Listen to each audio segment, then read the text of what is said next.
Hello and welcome back to Rams Talk Podcast. And Derby County have signed a defender. We missed out on Nat Phillips. I don't think we had the 3 million and 40k worth of wages to splash out on a player in the Championship. But we've brought in an equally experienced, very, very talented centre-back in Danny Batth from Blackburn. And joining me today is Ian Herbert from 4,000 Holes, who's watched him a couple of times, let's say, over the season. Ian, how you doing, pal? Super, thank you. Yes, enjoying my summer until Rovers and transfer market collide and we see all our players exiting and all that sort of good stuff. I'm very sorry. So, Danny Batth. I remember him at Norwich very weirdly. I know he was only there a couple of years ago, and I don't think he had the greatest time at Norwich overall. No, he had a good spell with Sunderland, I think, especially in League One. He had a really good spell, but came to Blackburn, obviously under John Eustace. I mean, before he came in, what were your thoughts? Well, I think the issue we had with Danny Batth was we were supposed to have signed him 12 months before we did. And the irony of it was that he wanted a 2-year deal. We'll come back to that in a second. Oh, no. And we would only offer him a 1-year deal. This is when he left Sunderland. So apparently he was on our radar back then. He turned up to the training ground, the story goes, expecting to be offered a 2-year contract, and Rovers slid a 12-month one across the table. And he went, hang on a minute, that says 12, not 24 months. And he got in his Range Rover and he drove off at high speed. And we thought, well, that's that. So then a year later, he comes on a 12-month deal. Now, I'm sure you can do the math. You know, it would have been pretty much the same if we'd signed him a year before. So, yes, he left Sunderland, I think, with a great reputation. I don't think he enhanced it at Norwich, but he definitely enhanced his reputation at Rovers.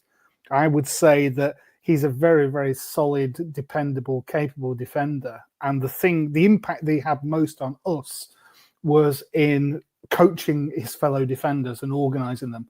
So we got Dom Hyam, I think he's our most, shall we say, consistent defender. And he's definitely better when he's got an old head alongside him. So we'd signed Callum McFadzean, who was Hyam's former partner at Coventry at the back end of the season before last, when we were in desperate danger of going down.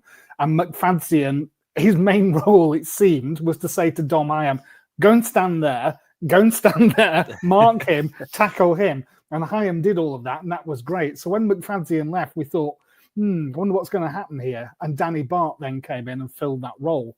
So Batth was very much the organiser, whilst he was never officially the captain. If you just looked at him and the way he performed on the pitch and how vocal he was very definitely an organiser. Not the fastest defender, but a good sense of where danger was likely to occur, and he would get there and he would snuff it out. And he created a very, very favourable impression amongst Rovers fans. Clearly, when Eustace left, we started playing that game of going through our squad and saying, how many of these players are going to be at Pride Park at the beginning of next season? Danny Batth and Andy Weimann, Tyrese Dolan, they were pretty much high on the list, and we'll wait and see come August how many of those have actually joined you. He's very definitely a Eustace type player. You can just sort of see that there'd be very much simpatico in terms of how Eustace wants to set out his defence. He's reliable, he's dependable, yada yada yada. Sad to see him go. He wanted a 2-year deal. I think you guys have offered him a 2-year deal. Personally, I can see why Rovers flinched at that, to be truthful. We had some bad experience with Daniel Ayala a few years ago, where we gave a 34-year-old a 2-year deal, and we never saw him play in the second of those 2 seasons because he just kept getting injured. So I think that has sort of stuck in the back of our mind. Plus, last season we had Scott Wharton out injured all season, and he's due to come back at the beginning of this season. Hayden Carter was out for large parts of last season. So I think there is a sense of, well, who is the future here? Who can we rely on? Do we need Danny Batth? Do we need him so badly that we offer him 2 years? And I think the answer to that obviously was no. So he's gone from Blackburn Rovers again. We've not been offered a 2-year deal. Although this time at least we didn't promise it him. So I think you've got a good, sensible signing there. I think Eustace knows him, can rely on him. He's dependable, and as long as he doesn't get injured, you'll get good value out of him. I think that's always the issue. He's 35, isn't he, in the autumn? So you're always kind of like just wary that if he gets an injury, that could take him out for large parts. We missed him when he didn't play for us last year due to injury, I have to say, but largely because of the impact he had on the fullbacks either side and on Dom Hyam in the middle. So yeah, sad to see him go. Think he'll do a good job for you, frankly. Yeah, well, I hope you're right. It's going to be an interesting one at Derby because last season we played a back three a lot, especially towards the end of the season. We had a lot of success with it, but Eustace historically, as you know, doesn't like to play a back three. You know, he prefers a back four. Yeah. And to go for it a little bit more than maybe we did. I guess we've got two very good centre backs at the minute in Sondra Langus and as well Matt Clark on the other side. Obviously, Clark being the experienced head and Langus sort of being the younger player. When you look at a player of like Danny Batth, is he a player that will always want to play in a four? Does he like to play in a three? Sort of what sort of role suits him the best in your eyes? Well, we saw him vast majority in a four. So I dare say he's old enough and experienced enough that he can adapt. I think the advantage when you've got an older centre back of playing in a three is that you can play cover. But then inevitably that changes the way that you set your team up because you tend to sit deeper. So a lot does depend on, are you going to do an Ange style high line where you defend in the opposition's penalty area, or are you going to sit back and soak the opposition on and try and get quick breakaways? He's capable of doing both, but clearly at 34 going on 35, he's not going to be at the speedy end of centre backs.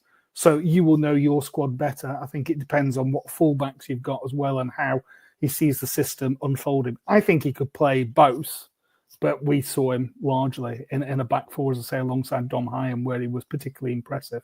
So that's what I would expect Eustace. So whether he uses him as cover, who knows?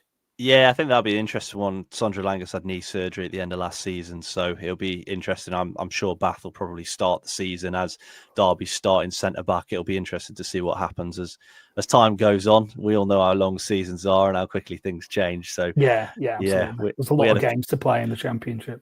It is definitely a lot of games. And Ian, I did warn you about this beforehand, so I hope you've been thinking hard. We always ask what the finest moment a player had at a previous club. Obviously, you've only got 30-something games to choose from. So what have you gone for as Danny Bath's sort of best moment?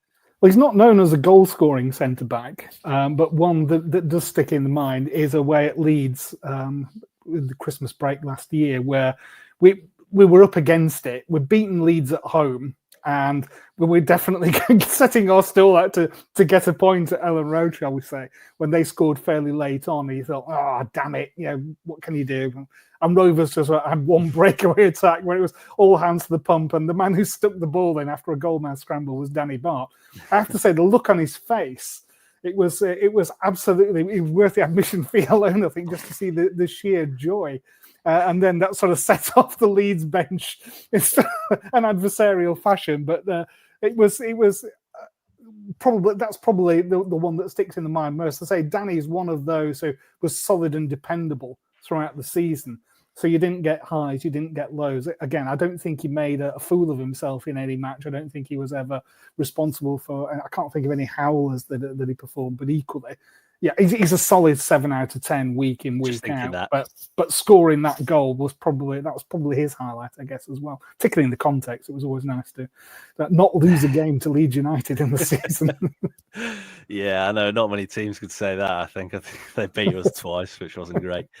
But as a guy, what did he come across as a guy? Obviously, you see some players that, they've got a little bit of an ego about them. I'd say from a distance, he doesn't look like one of them. What do you think he was like? No, not at all. I mean, you're taking your cue off what happens on the field. And as I said in the initial introduction, really, what you saw was a guy who seemed very comfortable in what his job entailed, very clear in what he expected of his colleagues around him. And I think he's one of those that raises the standards. So, as I say, Rovers back four probably needs someone who's vocal. We thought it was going to be Dom Hyam, and we made him captain a couple of years ago, and I think it weighed very heavily on him. He's not that kind of a person. But I'd say Danny Batth is very definitely a leader of men, shall we say. So whether he's got the captain's armband or not, it's kind of irrelevant. He's going to behave in that way, and he's going to demand high standards, and he's going to make sure that you're organised and you're structured. And really, that's what you need. That's why you sign somebody who's more advanced, shall we say, in age to bring that to the party. So, as I say, if he avoids injury, I think you'll be delighted with him. You'll be absolutely delighted. Did he pick up many injuries? He had one last year, which it seemed to keep occurring. Not as bad as the Daniel Ayala situation by any stretch of the imagination, but I do think when you've got somebody who's 34, 35, there's always a risk of a muscle injury. There's always a risk of some nippy forward turning you inside out. I know we had a home game against Plymouth where Ryan Hardy turned Carl McFadzean inside out, and all of a sudden you've gone from it's nice to have this old head at the back reassuring to seeing this last striker go herring past him time after time after time. So that might result in you playing a back three. I don't know. Well, you obviously Eustace will be alive to the options and possibilities there, but I say solid 7 out of 10 player, occasionally 8 out of 10. Very rare that his standards dropped below that. Yeah, that's what you need if you're going for mid-table in the Championship, isn't it? You want players that are consistent. And I think Derby last season had a lot of players that probably weren't that consistent. We had spells where we had some players that were unplayable and spells where they looked like they never played football before. So having a player that, can consistently deliver week after week when called upon is very positive. So last question, Ian.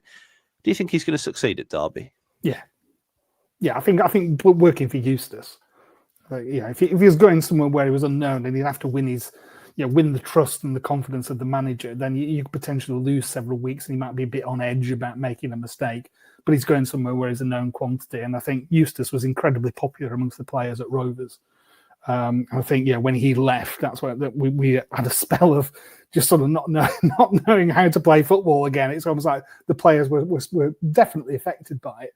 And it took right to the end of the season before they sort of like picked up the new instructions. So I think he will slot in under Eustace. I think Eustace knows how to get the best out of him. So, as I say, on a free transfer, makes sense. No brainer. Yeah, really. Definitely makes sense. And actually, I said last question, I lied. I've got one more. Just want to have a cast from a Rovers perspective. Andreas Weimann, obviously coming to Derby. We heard Again. from. Yeah, again, he'll never leave. We heard from Bristol City supporters in the past. They said, he's a real goal scorer, gets in the right place, really good guy to be around. Sort of same things at Rovers. Very much so. It was an underwhelming signing. I won't lie. When he came, bloody hell! And of course, he scored against you guys in the opening fixture last season. Maybe he's got the striker's instinct, which is something that we've lacked. And then he scored our goal of the season away at Burnley, which is always going to endear. So he's in our Hall of Fame for that goal alone. The injury, I think, was incredibly unfortunate because I think Rovers would have offered him terms straight away. But again, with his age and coming off the back of an injury, I can understand why they didn't rush to offer him terms. I think that would have been just perhaps a brave use of our small wages budget. But he was a very pleasant surprise. He popped up in and around that triangle from the goalpost to the penalty spot. He seemed to know when to make his runs in there. And but for that spectacular goal against Burnley, I think that's where most of his efforts came. But he had a striker's instinct, and I say it was a very pleasant surprise for us. And having lost Sammy Smodics, we wondered how we were going to fill that gap. And what we did last season was spread the goals around, and he contributed far more than perhaps we could rightfully have expected. So the issue for Weimann is how he recovers from that injury. Yeah. Is he going to be the same player, or is that going to impact upon him? But only time will tell. Yeah, it definitely will. We must have seen something for us to do it. So hopefully he's okay. He's running round. We don't sign him. He's got one leg or something ridiculous like that. That'd be. If he gets a sponsored bath chair or something, then the warden's there. But otherwise, that'd be nice. Definitely nice. Thank you so much for joining us today. My pleasure. Ian. If people want to hear more from you and more from your team, where will they go? They can go to brfcs.com. That's the website that hosts the podcast and hosts the forum and lots of other exciting stuff as well. We have a match centre on there. So when we play, if you want to get the inside track on what we're thinking about our team, you can go and look at our match thread on the forum and the match centre for all the stats. So brfcs.com is where you will find us.